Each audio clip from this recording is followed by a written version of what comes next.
ಎಲ್ಲರಿಗೂ ನಮಸ್ಕಾರ. ನನ್ನ ಹೆಸರು ಎಂ.ಇ. ಸಹಾಯಕ ಪ್ರಾಧ್ಯಾಪಕ. ನಾನು ಇಂದು ಕುವೆಂಪು ವಿಶ್ವವಿದ್ಯಾನಿಲಯದ ಅಂತಿಮ BA ಪದವಿಯ ಪಠ್ಯಕ್ರಮವಾದ ಸಮಾಜಶಾಸ್ತ್ರೀಯ ಚಿಂತನೆಯ ಬುನಾದಿಗಳು ಎಂಬ ಪಠ್ಯಕ್ರಮದಲ್ಲಿ ಸಾಮಾಜಿಕ ಚಿಂತನೆಯ ಅಧ್ಯಯನ ಎಂಬ ವಿಷಯದ ಕುರಿತಾಗಿ ಪೂರಕ ಮಾಹಿತಿಯನ್ನು ತಮ್ಮೊಂದಿಗೆ ಹಂಚಿಕೊಳ್ಳಲು ಪ್ರಯತ್ನಿಸುತ್ತಿದ್ದೇನೆ. ಸಮಾಜಶಾಸ್ತ್ರೀಯ ಚಿಂತನೆ ಮಾನವ ಸಮಾಜದ ಬಗ್ಗೆ ನಂಬಲು ಅರ್ಹವಾದ ಹಾಗೂ ವೈಜ್ಞಾನಿಕ ಸ್ವರೂಪದ ಮಾಹಿತಿಯನ್ನು ನೀಡುವಲ್ಲಿ ಸಹಾಯಕವಾಗಿದೆ. ಸಿದ್ಧಾಂತಗಳು ಅಥವಾ ಚಿಂತನೆಗಳು ಅಪ್ರಾಯೋಗಿಕವಾದವುಗಳು ಹಾಗೂ ಬೌದ್ಧಿಕ ನೆಲೆಯಲ್ಲಿ ಮಾತ್ರ ಉಳಿಯುವಂತಹವುಗಳು ಎಂಬ ನಿಲುವು ಸರಿಯಲ್ಲ. ನಾವು ಪ್ರಪಂಚದ ಕುರಿತಾಗಿ ಏನನ್ನು ತಿಳಿದುಕೊಳ್ಳಲು ಹೊರಟಿರುವೋ ಅದರ ಬಗ್ಗೆ ಸರಿಯಾದ ಒಳನೋಟಗಳನ್ನು ನೀಡಬಲ್ಲ ಸುಳಿವುಗಳನ್ನು ನೀಡುವುದು ಚಿಂತನೆಯ ಉದ್ದೇಶವಾಗಿರುತ್ತದೆ ಹಾಗೂ ಅದರ ಪ್ರಮುಖ ಕಾರ್ಯವೂ ಕೂಡ ಅದೇ ಆಗಿದೆ. ಈ ಹಿನ್ನೆಲೆಯಲ್ಲಿ ಸಮಾಜಶಾಸ್ತ್ರೀಯ ಚಿಂತನೆಯ ಪ್ರಾಮುಖ್ಯತೆಯನ್ನು ಅರ್ಥೈಸಿಕೊಳ್ಳುವುದು ಬಹಳ ಪ್ರಮುಖವಾಗಿದೆ. ಸಾಮಾಜಿಕ ಚಿಂತನೆಯ ಅಧ್ಯಯನದ ಮಹತ್ವ ಪ್ರಮುಖವಾಗಿ ಮೊದಲಿಗೆ ಸಾಮಾಜಿಕ ಚಿಂತನೆಯು ಪ್ರಸ್ತುತ ಸಾಮಾಜಿಕ ಪ್ರಜ್ಞೆಯ ಕುರಿತಾಗಿ ನಮಗೆ ಪೂರಕ ಮಾಹಿತಿಯನ್ನು ನೀಡುತ್ತದೆ. ಹಾಗೆ ಸಾಮಾಜಿಕ ಚಿಂತನೆ ಎಂಬುದು ಆಯಾ ಕಾಲಘಟ್ಟದ ಸಾಮಾಜಿಕ ಸಮಸ್ಯೆಗಳ ಮೇಲೆ ಬೆಳಕನ್ನು ಚೆಲ್ಲುವ ಪ್ರಯತ್ನ ಮಾಡುತ್ತದೆ. ಹಾಗೂ ಸಾಮಾಜಿಕ ಚಿಂತನೆ ಎಂಬುದು ಬಹುತೇಕವಾಗಿ ಅದು ಆಯಾ ಕಾಲ, ದೇಶ ಮತ್ತು ದೇಶದಲ್ಲಿರ್ತಕ್ಕಂಥ ಅಲ್ಲಿನ ಸಮಸ್ಯೆಗಳ ಕುರಿತಾದಂತಹ ಆ ಸಮಸ್ಯೆಗಳನ್ನು ಪರಿಹರಿಸುವ ನಿಟ್ಟಿನಲ್ಲಿ ಸೂಕ್ತ ಬೆಳಕನ್ನು ಚೆಲ್ಲುವ ಕೆಲಸ ಮಾಡುತ್ತೆ. ಎಂ. ಫ್ರಾನ್ಸಿಸ್ ಅಬ್ರಹಾಂ ತಮ್ಮ ಮಾಡರ್ನ್ ಸೋಶಿಯಾಲಜಿಕಲ್ ಥಿಯರಿ ಎಂಬ ಗ್ರಂಥದಲ್ಲಿ ಸಮಾಜಶಾಸ್ತ್ರೀಯ ಚಿಂತನೆಯು ಪ್ರಮುಖವಾಗಿ ಈ ಕೆಳಗಿನ ಕಾರ್ಯಗಳನ್ನು ನಿರ್ವಹಿಸುತ್ತೆ ಎಂಬುದನ್ನು ಉಲ್ಲೇಖಿಸಿದ್ದಾರೆ. ಅವುಗಳೆಡೆಗೆ ಒಂದು ಸಣ್ಣ ಪಕ್ಷಿ. ಸಾಮಾಜಿಕ ಚಿಂತನೆಯು ಸಂಭವನೀಯ ಸಮಸ್ಯೆಗಳ ಬಗ್ಗೆ ಸೂಚಿಸುವುದು ಹಾಗೂ ಹೊಸ ಸಂಶೋಧಕ ಅಧ್ಯಯನಗಳನ್ನು ಫಲಪ್ರದವಾದ ಸಿದ್ಧಾಂತವೆಂಬುದು ಅರ್ಥಪೂರ್ಣವಾದ ಪ್ರಾಕಲ್ಪನೆಗಳ ನಿಧಿ ಇದ್ದಂತೆ. ಸಮಾಜಶಾಸ್ತ್ರೀಯ ಸಂಶೋಧನೆಗೆ ನಿರಂತರವಾದ ಸ್ಫೂರ್ತಿಯನ್ನ ನೀಡಬಲ್ಲದು. ಪ್ರತ್ಯಕ್ಷ ಪ್ರಮಾಣಾತ್ಮಕ ಸಂಶೋಧನೆಗಳು ಹೇಗೆ ಬಹಳ ಬಲವಾಗಿ ಸ್ಥಾಪಿತವಾದ ಸಿದ್ಧಾಂತಗಳಿಂದ ಆರಂಭಗೊಳ್ಳುತ್ತವೆಯೋ ಹಾಗೆಯೇ ಅವು ಹೊಸ ಸಿದ್ಧಾಂತಗಳ ರಚನೆಗೆ ಕಾರಣವಾಗಬಲ್ಲದು. ಇನ್ನು ಸಿದ್ಧಾಂತಗಳು ಅಥವಾ ಸಾಮಾಜಿಕ ಚಿಂತನೆಯು ಸತ್ಯ ಸಂಗತಿಗಳ ಕುರಿತಾಗಿ ಭವಿಷ್ಯವನ್ನು ಸೂಚಿಸಬಲ್ಲದು. ಅವು ಸಾಮಾಜಿಕ ಏಕರೂಪತೆಗಳು, ಅವಲೋಕನ, ಅಂತರ್ದೃಷ್ಟಿ ಹಾಗೂ ಐತಿಹಾಸಿಕ ವಿಶ್ಲೇಷಣೆ ಇಂತಹ ಗುಣಗಳ ಆಧಾರದ ಮೇಲೆ ಒಂದು ತಾತ್ವಿಕ ವ್ಯವಸ್ಥೆಯನ್ನ ಭವಿಷ್ಯ ಸೃಷ್ಟಿಸಲು ಅವಕಾಶವನ್ನು ನೀಡುತ್ತದೆ. ಹಾಗೆಯೇ ಸಾಮಾಜಿಕ ಚಿಂತನೆಯು ಅದರ ವಸ್ತು ವಿಷಯಗಳನ್ನು ಹಾಗೂ ಅವುಗಳ ಸಂಬಂಧಗಳನ್ನು ಕ್ರಮಬದ್ಧಗೊಳಿಸುವುದಲ್ಲದೆ ಅವುಗಳನ್ನು ಒಂದು ಪರಿಕಲ್ಪನಾತ್ಮಕ ವಿನ್ಯಾಸಕ್ಕೆ ಒಳಪಡಿಸುತ್ತದೆ. ಸಿದ್ಧಾಂತವು ಅಥವಾ ಸಾಮಾಜಿಕ ಚಿಂತನೆಯು ಸತ್ಯ ಸಂಗತಿಗಳ ನಡುವೆ ಸಂಬಂಧವನ್ನು ಸ್ಥಿರಗೊಳಿಸುವುದು ಹಾಗೂ ನಿಯಮಗಳನ್ನು ಸರಳೀಕರಣಗೊಳಿಸುವುದು. ಹಾಗೆಯೇ ಚಿಂತನೆಯು ಮಾನಸಿಕ ಶೀಘ್ರ ಲಿಪಿಯಂತೆ ಕೆಲಸ ಮಾಡುವುದು ಮತ್ತು ಅನ್ಯಾನ್ಯ ಪರಿವರ್ತಕಗಳ ನಡುವಿನ ಸಂಬಂಧಗಳನ್ನು ಕೂಡ ಅದು ಮಾಡುತ್ತದೆ. ಹಾಗೆಯೇ ಸಾಮಾಜಿಕ ಚಿಂತನೆಯು ಜನಸಾಮಾನ್ಯರಿಗೂ ಕೂಡ ಸಹಕರಿಸುವಂತಹ ಒಂದು ಅವಕಾಶವನ್ನು ಸೃಷ್ಟಿಸುತ್ತದೆ. ಅದು ಈ ವ್ಯವಸ್ಥೆಯ ಬಗ್ಗೆ ಪೂರ್ವ ಮತ್ತು ಪೂರ್ಣ ಮಟ್ಟದ ಒಂದು ಪರಿಚಯವನ್ನ ನೀಡುವ ಪ್ರಯತ್ನ ಸಾಮಾಜಿಕ ಚಿಂತನೆ ಮಾಡುತ್ತದೆ.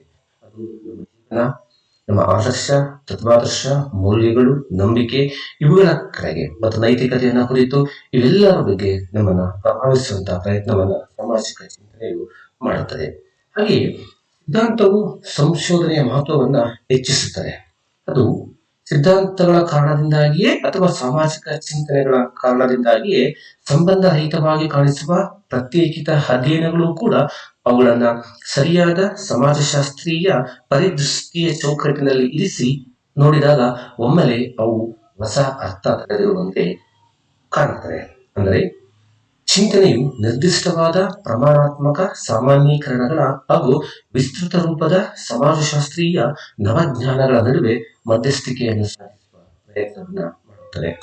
ಹಾಗೆಯೇ ಸಾಮಾಜಿಕ ಚಿಂತನೆ ಇದು ಸತ್ಯದ ದೃಢೀಕರಣಕ್ಕೆ ಸಹಾಯಕವಾಗಿದೆ. ಅದು ಸಮಾಜಶಾಸ್ತ್ರೀಯ ಸಿದ್ಧಾಂತದ ರೂಪದಲ್ಲಿ ಸ್ಥಾಪಿತವಾದ ಪ್ರಾಕಲ್ಪನೆಯೊಂದು ಸಿದ್ಧಾಂತದ ಚೌಕಟ್ಟಿನಲ್ಲಿ ನೆಲೆಗೊಳ್ಳುವುದು.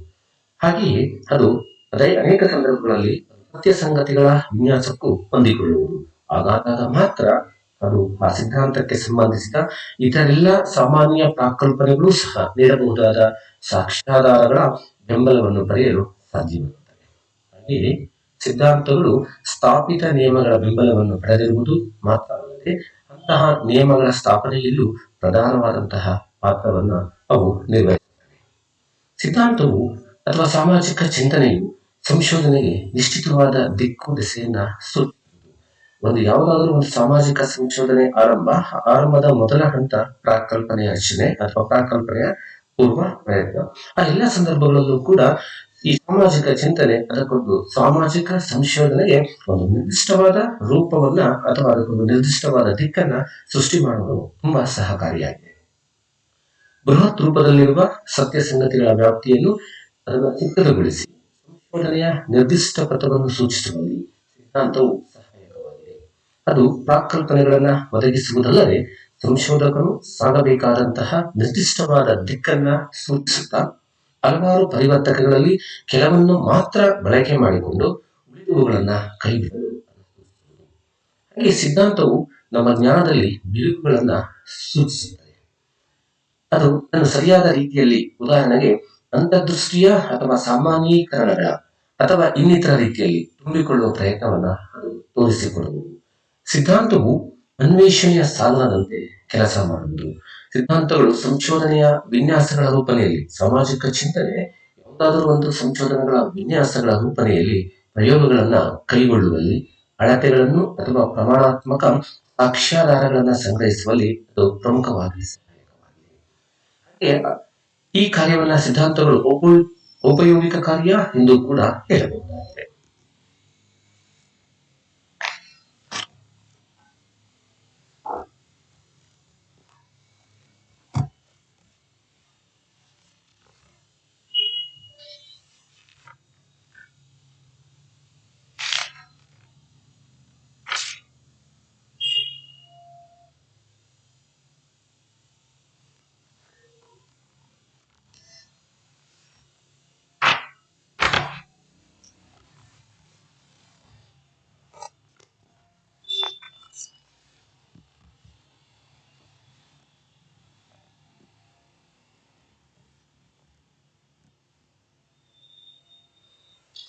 ಮುಂದುವರೆದು ಸಾಮಾಜಿಕ ಚಿಂತನೆಯು ಸಾಮಾಜಿಕ ಚಿಂತನೆ ಅಥವಾ ಸಮಾಜಶಾಸ್ತ್ರೀಯ ಸಿದ್ಧಾಂತದ ಅಧ್ಯಯನವು ಚಿಂತಕರನ್ನ ರೂಪಿಸುತ್ತದೆ.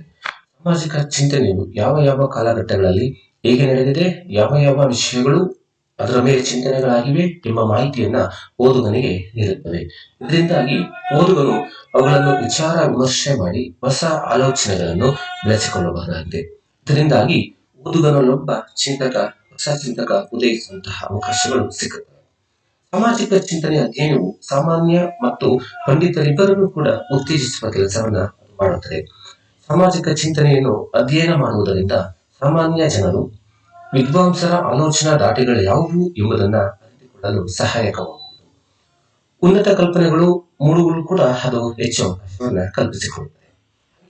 ವಿದ್ವಾಂಸರು ಕೂಡ ವಿವಿಧ ಚಿಂತನೆಗಳ ಬಗ್ಗೆ ಅಧ್ಯಯನ ಮಾಡುವುದರಿಂದ ಹೊಸ ಪ್ರಯೋಜನಕಾರಿ ಆಲೋಚನೆಗಳು, ಹೊಸ ಆಲೋಚನೆ ಯೋಚನೆಗಳು ಹೊಂದಿಸಲು ಸಾಧ್ಯವಾಗುತ್ತದೆ. ಹಾಗೆ ಸಮಾಜಶಾಸ್ತ್ರದ ಒಗಾರಸ್ ಹೇಳುವಂತೆ ಸಾಮಾಜಿಕ ಚಿಂತನೆಯು ಸಾಮಾನ್ಯ ಜನರು ಹೋರಾಟದಲ್ಲಿ ತೊಡಗಲು ಅಗತ್ಯ ಮಾಹಿತಿ ನೀಡಿ ನಾಗರಿಕ ಹೊಣೆಗಾರಿಕೆಗಳನ್ನು ನಿಭಾಯಿಸಲು ನೆರವಾಗುವುದು ಎಂದಿದ್ದಾರೆ.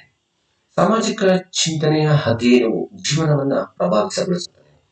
ಪ್ಲೇಟೋನಂತಹ ದಾರ್ಶನಿಕ ತತ್ವಗಳು ಪ್ರಪಂಚವನ್ನು ಆಳುತ್ತವೆ ಎಂಬ ಮಾತನ್ನು ಆಗ್ಗೆ ಹೇಳಿದ್ದ.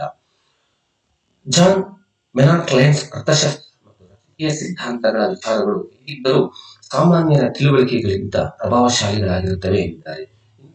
ಪ್ರಭಾವಶಾಲಿ ಅಂಶಗಳನ್ನು ಅಂತರ್ಗತ ಮಾಡಿಕೊಂಡಾಗ ಜೀವನವೇ ಪ್ರಭಾವಿತವಾಗುತ್ತದೆ. ಸಾಮಾಜಿಕ ಚಿಂತನೆಯಲ್ಲಿ ಸಂಸ್ಕೃತಿಗಳ ಅಭ್ಯುದಯ, ಮೌಲ್ಯ, ಭಾವನೆ, ನೀತಿಗಳು ಅಡಕವಾಗಿರುತ್ತವೆ.